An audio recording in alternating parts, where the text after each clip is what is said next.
Hallo meine Lieben und willkommen zu einem neuen Ramadan-Vlog heute an Ramadan-Tag 20, Dienstag. Ich nehme euch wieder mit, was ich heute so koche. Heute haben wir einen kleinen Besuch noch mit dabei. Wir haben zwei unserer Nachbarn heute mit am Fastenbrechentisch, am Fastenbrechentag, am Ramadan-Tag. Wie auch immer. Auf jeden Fall, ja, muss ich ein bisschen mehr kochen, aber jetzt auch nicht so viel. Ich dachte, ich mache heute klassisch, weil ich denke, das mögen die auch sehr gerne, eine leckere Linsensuppe. Schön mit Fladenbrot, das passt ja ganz perfekt. Da freuen sich auch die Kinder, die können nämlich meine rote Betesuppe nicht mehr sehen.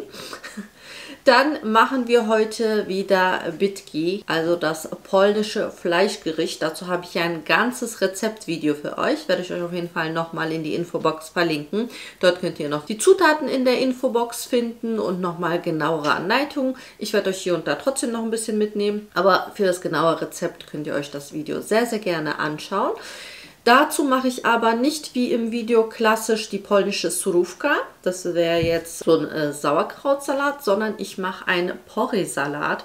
Auch was anderes. Ich weiß ehrlich gesagt bis heute nicht, ich mache den schon seit super vielen Jahren, also seit ich eigentlich auch Bitki koche, dieses Gericht. Ich muss immer so schmunzeln, weil Bitki auf Türkisch Pflanzen heißt. Aber das Gericht hat nun wirklich nichts mit Pflanzen zu tun, weil es ein Fleischgericht ist.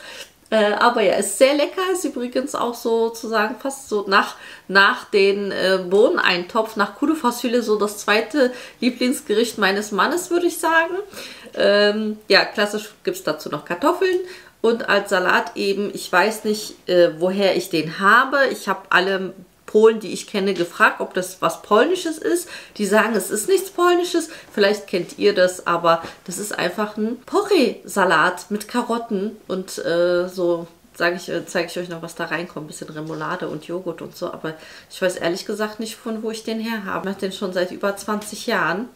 Und ich weiß nicht, wo ich das mal gesehen habe. Ich hatte mir das immer eingebildet, dass es was Polnisches ist. Aber vielleicht habe ich das auch einfach verwechselt. Und das wäre eigentlich so was wie ein Coleslaw. Und ich habe das mit Lauch gemacht. Keine Ahnung. Auf jeden Fall passt das super gut zu diesem Fleisch. Da war die Speicherkarte voll und ich musste sie wieder leeren. Weiter geht's.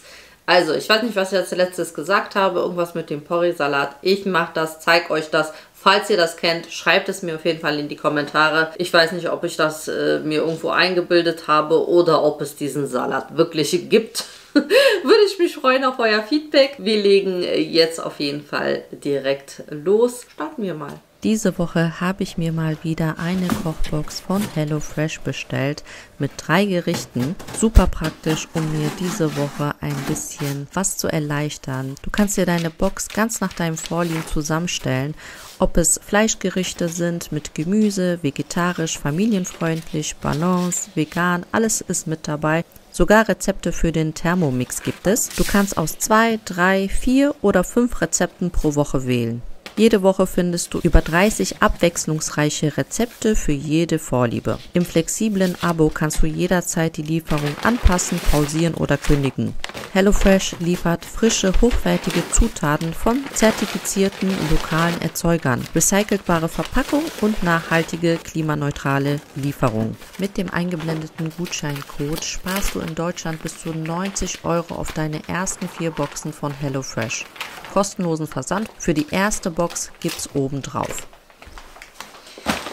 So, heute kochen wir zum Iftar, zum Fastenbrechen, eine Tagine mit Aubergine, Aprikose und Kichererbsen. Und das finde ich sehr, sehr interessant, denn so eine Kombination habe ich noch nie gemacht. Also so diese Tagine, also ich habe so ähnliche Gerichte viel gemacht, aber das nicht. Und deswegen mag ich HelloFresh ganz besonders, denn manchmal und jetzt auch gerade so im Ramadan, wo man gerne jeden Tag was anderes kochen möchte, fehlt einem die Inspiration. Und ich persönlich mag HelloFresh deswegen, weil es mich jedes Mal inspiriert, andere Gerichte auszuprobieren. Ich habe hier eine richtig dicke Sammlung schon an ganz, ganz vielen HelloFresh-Rezepten. Ich behalte die dann auch immer. Super praktisch, das fördert bei mir halt so ein bisschen den Kochhorizont und erweitert das Ganze. Für was HelloFresh nicht nur praktisch ist, nicht nur, dass ihr nicht einkaufen müsst und die Mengen abschätzen fürs Kochen und so weiter, sondern auch für Leute, die zum Beispiel nicht so gut kochen können. Mein Mann hat diese Woche ein ganzes Gericht von HelloFresh gekocht, ganz alleine. Teenager zum Beispiel oder eben junge Leute, die noch nicht so gut kochen können, ist das super einfach, denn ihr habt hier hinten die Anleitung, ihr habt genau die Produkte und die Gewürze, was ihr alles für das Gericht braucht. Also es geht einfach super schnell, spart viel Zeit und bis jetzt hat alles so lecker geschmeckt. Und das ist einfach so schön, weil wir halt immer wieder mal was Neues ausprobieren. Meine Tüte hat hier zwar ein bisschen gelitten, aber ihr seht auch hier ist dann immer so ein Sticker raufgeklebt. Dann habt ihr mal das passende Rezept dazu. Also wir haben hier einmal arabisches Fladenbrot, dann haben wir hier Butterbeans, dann haben wir hier gestückelte Tomaten, Zucchini, rote Zwiebeln, Aprikosen, nochmal Böhnchen, dann die Gewürze, Knoblauch, noch mehr Knoblauch und die Auberginen. Und dann legen wir los, das Ganze zu kochen. Ich übergebe das am besten meinen Kindern. Super praktisch, dann kann ich so lange in der Zeit was anderes machen.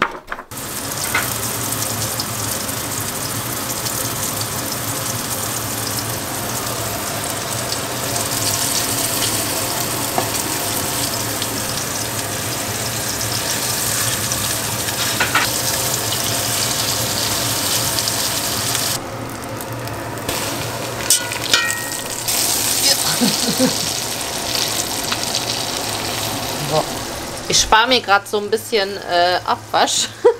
Ich hätte auch jetzt in dem Gusseisen Bratpfanne braten können, aber ich mache es direkt hier im Topf. Es sind ja nicht so viele Stücke. Deswegen brate ich direkt im Topf, habe es jetzt hier rausgemacht. Dann brate ich hier schön die Zwiebeln an und dann kommt das wieder alles zurück in den Topf. Da steckt ja auch jetzt auch das ganze Aroma drin. Vor allem in dem Gusseisen. Ich hab das Gericht echt lange nicht gemerkt. Wisst ihr, woran ich das gemerkt habe? Daran, dass ich das letzte Mal nämlich im Topf gemacht habe und ich das erste Mal das im Gusseisentopf mache.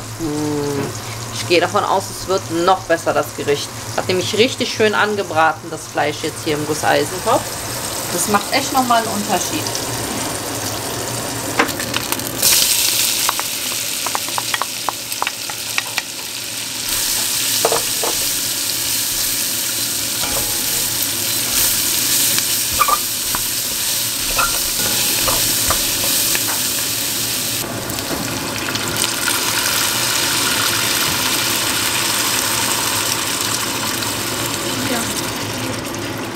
Ah ja.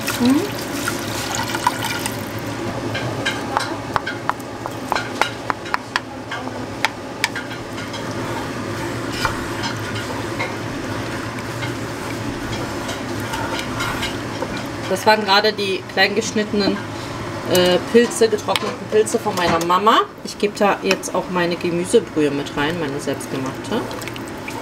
Davon auch ruhig ein bisschen mehr. Die ist ja schön schmackpatzig. Rühre erstmal alles schön. Ich gebe jetzt schon mal das Fleisch auch hinzu, damit ich sehe so ungefähr, wie viel ich überhaupt hier an Flüssigkeit brauche.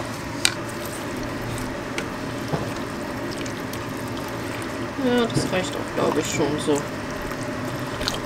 Dann Majoran. Nicht zu wenig. Ein paar Lorbeerblätter. Pimentkörner.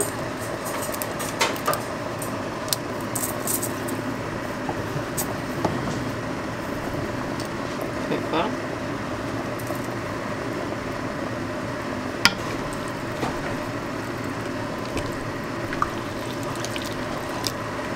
Das lassen wir jetzt erstmal schmoren. Mein Mann hat heute Lotuskekse gefunden.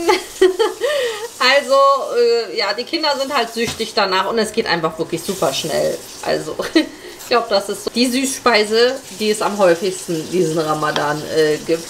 Ja, aber ist halt super lecker. Deswegen heute wieder ein Glasdessert. Neben der Porree gehört da nicht dazu. Wieder mit Erdbeeren und einer schönen Mascarpone, Quark, Sahne, Vanillecreme.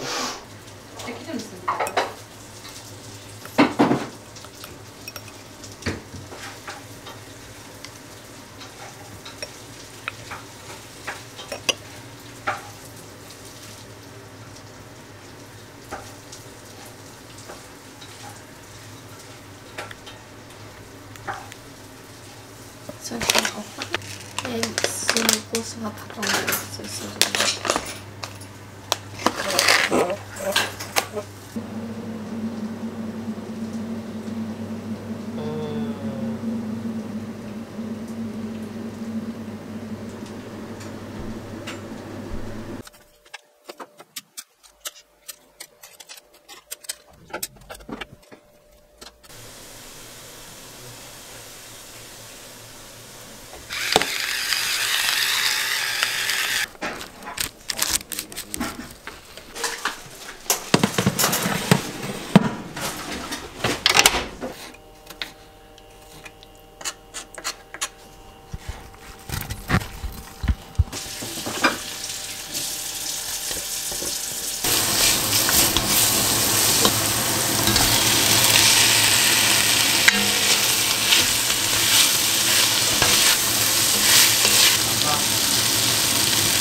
Jetzt für 12 bis 14 Minuten kochen, bis die Kartoffeln aussehen.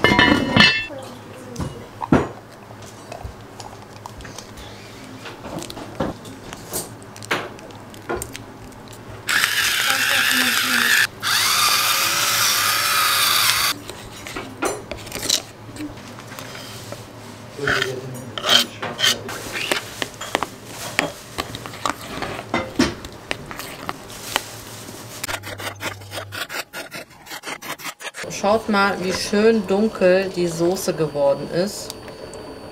Ne, einfach von allen. Also wer eine perfekte sämige Soße haben will, der kann das Ganze nochmal passieren. Ne, durch ein Sieb, weil da sind jetzt so die Pilzstücke und die Zwiebelstücke und so, aber wir mögen das so rustikal. Hier sind jetzt die Fleischstücke, die sind jetzt super schön weich. Und dann die Soße und da drüben köcheln die Kartoffeln dazu. Das ist echt ein deftiges, leckeres Gericht und super einfach eigentlich gemacht und geht auch relativ schnell.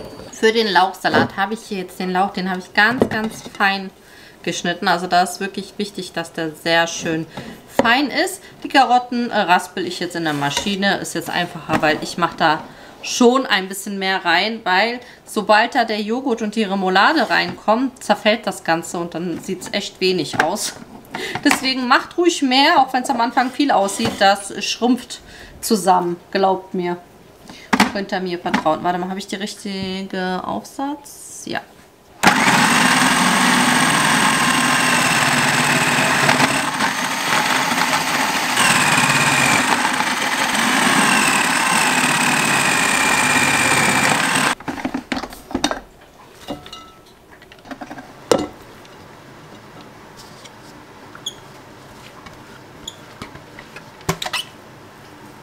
So, das Ganze tun wir etwas salzen. Pfeffer.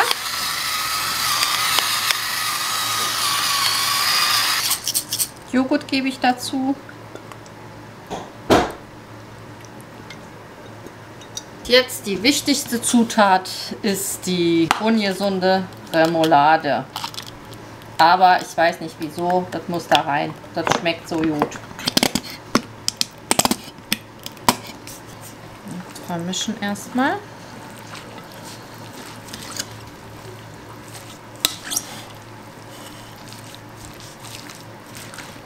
Und so sieht der fertige Porree-Karottensalat aus. Probiert das mal aus, eben ganz wenig Zutaten, aber das schmeckt einfach so lecker. Schreibt mir auf jeden Fall, ob ihr diesen Salat kennt. Wenn nicht, probiert ihn aus und schreibt mir dann sehr gerne euer Feedback dazu. Der passt, wie gesagt, zu wirklich solchen herzhaften Sachen, zu Fleischgerichten, Fischgerichten auch ganz gut. Oh, Lampe ist alle. Fischgerichten auch sehr lecker bestimmt.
Noch nicht bitte.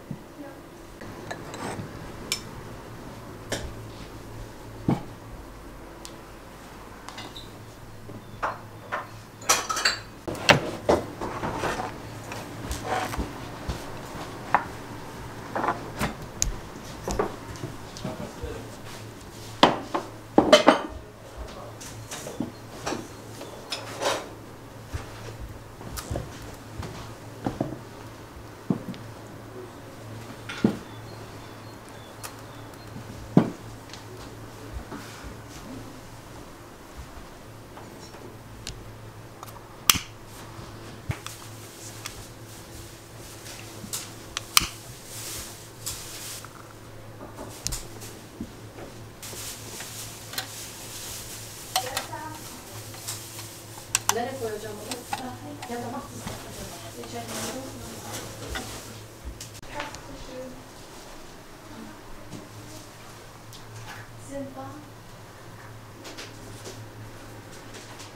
Richtung Licht. Wundert es.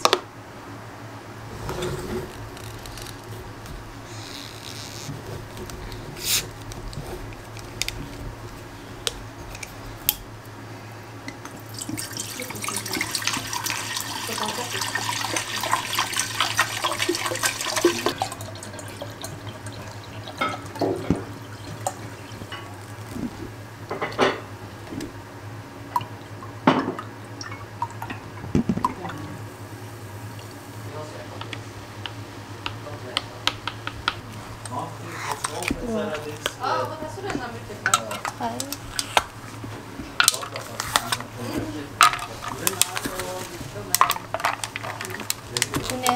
Hallo.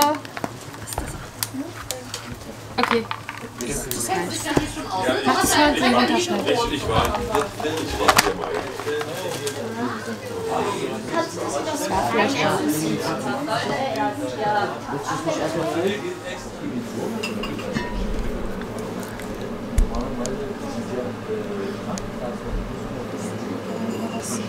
Die beiden.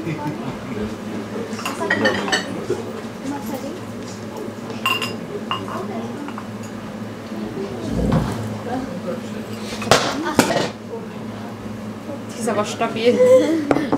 Biraz sil onu işte. Sil. Daha.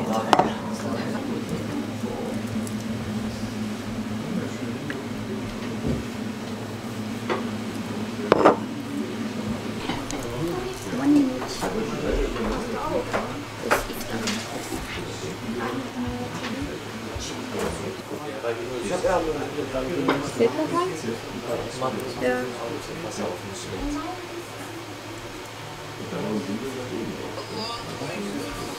Versene şunları.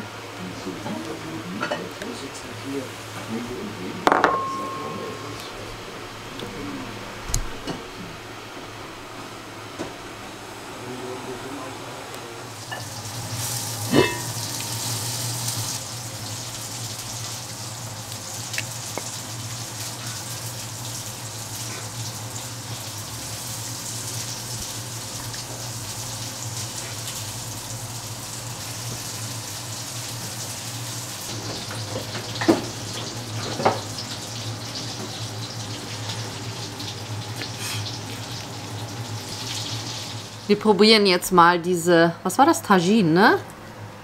Das ist so richtig meins, aber schaut mal, das ist das Coole an HelloFresh. Ich habe so in Kombination das noch nie gemacht mit diesen dicken Bohnen und dem Gemüse und ich bin da jetzt richtig gespannt drauf, wie das schmeckt. Richtig lecker. Vor allem mit dem Brot zusammen. Und seht ihr? Und wieder habe ich was gelernt und kann das so nachkochen. Lohnt sich wirklich. Wenn ihr mal andere Rezepte ausprobieren wollt oder ihr einfach ja eure Kochskills verbessern wollt oder noch am Üben seid und nicht so gut kochen könnt. Ihr könnt nämlich euer Abo jederzeit pausieren oder sogar kündigen. Ihr könnt es danach wieder reaktivieren. Also ist gar kein Problem. So mache ich das auch immer. Wenn ich mal Lust habe, reaktiviere ich wieder mein Konto und bestelle mir ein paar Boxen. Schaut dafür gerne in die Infobox. Dort steht mein Rabattcode. Damit bekommt ihr nämlich bis zu 90 € auf eure ersten 4 Kochboxen.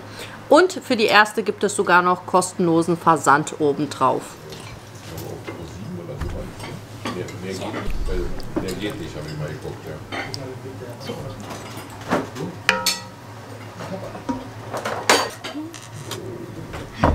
Nee, zum Nikolaus.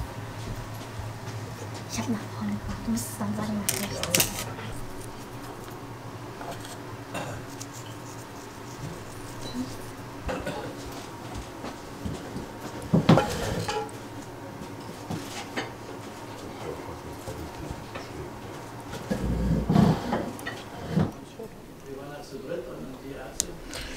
Unser lieber Nachbar hat gegoogelt, welche Süßspeise man an Ramadan isst. Und bei ihm ist das rausgekommen. Und dann ist er gefahren und hat Güllaç gekauft. Und eigentlich haben wir das gar nicht gegessen. Irgendwie ist es eigentlich bei uns gar nicht klassisch, dass man das so isst. Die könnt mir mal gerne in den Kommentaren schreiben, meine muslimischen Community hier, ob ihr das regelmäßig esst. Aber bei uns ist es gar nicht so bekannt, ne? Dieses Güllaç. Ich habe das öfters im türkischen Supermarkt gesehen, dass diese Blätter, also diese, aus was sind die, aus Maisstärke oder so, diese Blätter, dass man die kauft. Ich habe das auch mal gesehen, wie das jemand gemacht hat auf Instagram mit Milch. Es gibt ja Sütlaç. Sütlaç ist ja der Milchreis und das ist Güllaç. Also es ist halt auch so eine, wie so eine Milchreis in einer anderen Form, kann man sagen, ne? Weil das ja, ich glaube, aus Reis oder Maisstärke gemacht, diese Blätter. Und dann eben auch mit Milch begossen, mit warmer Milch und dann werden die weich. Aber ich finde sehr interessant, das zu probieren. Aber ich habe das ehrlich gesagt noch gar nicht gegessen. Ich mache dir aber mal ein bisschen kleiner. Ich habe sehr viel mitgebracht. Deswegen machen wir mal jetzt hier nochmal zur Hälfte, ne?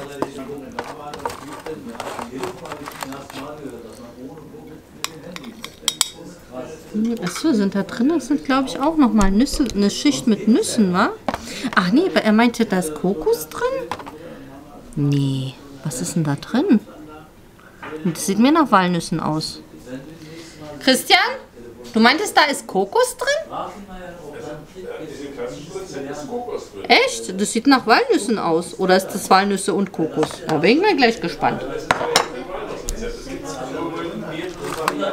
Ja. So, meine Lieben, das war's. Wir haben jetzt hier noch lange gesessen, Tee getrunken, Kaffee getrunken, Süßspeisen gegessen. Ich habe natürlich jetzt nicht so mitgefilmt. Also generell, wenn hier Besuch kommt, ja, ich versuche euch so zu filmen, was ich gekocht habe, aber den Besuch filme ich natürlich nicht. Ich frage da nicht mal, ich traue mich da nicht sowas. Ja, wir haben am Donnerstag haben wir wieder Besuch hier. Am Sonntag sind wir wo eingeladen. Also es sind jetzt die letzten, was haben wir jetzt, 9 oder 10 Tage vom Ramadan. Also der Endspurt sozusagen. Ich hoffe, euch hat das Video gefallen. Ich schaue schon. Ich habe schon ein paar Kommentare gelesen. Die Frage, ob ich dieses Jahr Baklava mache. Also ich als Nicht-Türkin bin jetzt nicht so speziell, was Baklava angeht, aber es gibt ja mittlerweile, kann man ja diesen Yufka-Teig oder Baklava-Teig auch fertig kaufen, weil das ist so, ich kann zwar jetzt mittlerweile gut mit Teig, so gerade mit Brotteig und so, aber Teig richtig dünn ausrollen, das ist nicht so meins. Da muss ich noch ein bisschen lernen und üben. Aber ich schaue mal, dass ich zu Ramadan vielleicht so ein bisschen mit Fertigteig irgendein Baklava oder irgendeine Süßspeise mache. Mal schauen, ich werde euch mitnehmen. Also dann zum Ende Ramadan auf jeden Fall machen wir ein paar leckere Süßspeisen und ein paar Vorbereitungen noch. Und ansonsten geht das Ganze weiter. Und es ist jetzt noch voll viel übrig von dem, was der Nachbar mitgebracht hat. Ja, war ganz schön mit unseren Nachbarn gesessen, Teechen getrunken. Und ja, ich hoffe, wir sehen uns beim nächsten Video wieder. Inshallah dann übermorgen. Bis dann.